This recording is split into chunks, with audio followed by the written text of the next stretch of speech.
இருப்பதனால் என்னை விடுவிப்பி நிச்சயமாய் உந்தன் நாமத்தை அறிந்ததினால் வைப்பீர் உயர்ந்த தலத்தில். 2 கரங்களை மேல உயர்த்தி இயேசுவா இயேசுவா உந்தன் நாமம் பலத்த துருக.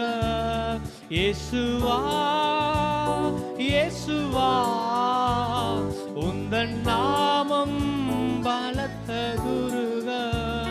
நீதிமான் ஓடுவே ஓடி அதற்குள் சுகம் காணுவே.